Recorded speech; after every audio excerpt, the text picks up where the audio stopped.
Nagaa faraarri jaalalli gooftaa isiniif haa ta'u obboloota koo qaalii akkam jirtu nagaa jirtu waan nagaa guddaa qaba gooftaa haa galatu. Warroonni ajandaa bartani warroonni akka midhaanii akka bishaanii waanuma oduu ta'e dhageeffachuudhaaf beeloftanii gurra keessan qartanii garana fiddanii garas fiddanii ajandaa jettan baga gammaddanii guyyaa guyyaan ajandaan isiniif qophaa'aa jira.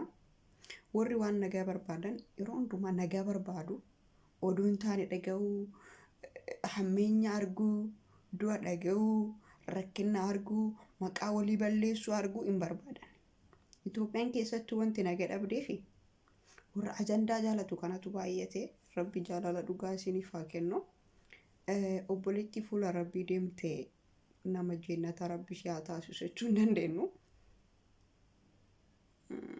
Kun hojii harka ofiitiin ta'e hin farannu garuu kan jechuu barbaadu jechuudha.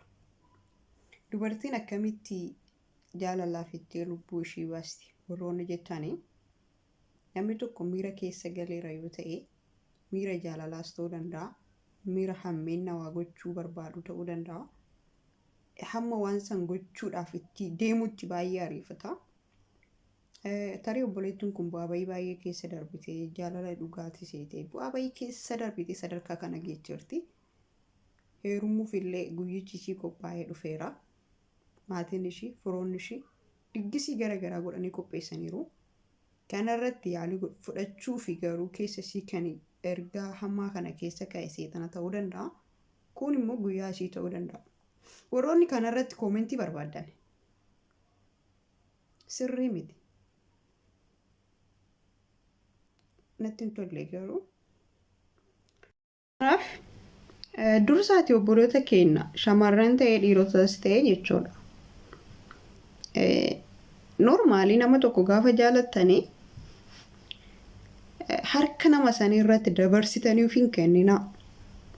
Nama kan jiraachisu Rabbiidha. Keessattuu shamarran seexana akka qabduun beekanii mallaqa jaalattu mallaqni immoo hojii seexanaati.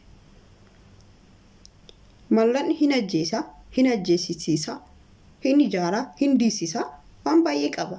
Garuu ishiin hojjettanii argachuu osoo dandeettan namoota mallaqa qaban irratti hirkattanii ija babaastu. Keessattuu warroonni biyya bakkee keessa jirtan hojjettanii oduu qabdan isa hojjetee qabu barbaaddu.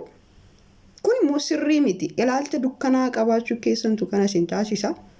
Ani obboleettiin kun dhimma akkana irratti duute dhimma kiyya miti. Hin qabu obboleeyyan. Dura ejjennaa ofii ilaallataa jechuudha. Waan nama baasu gadi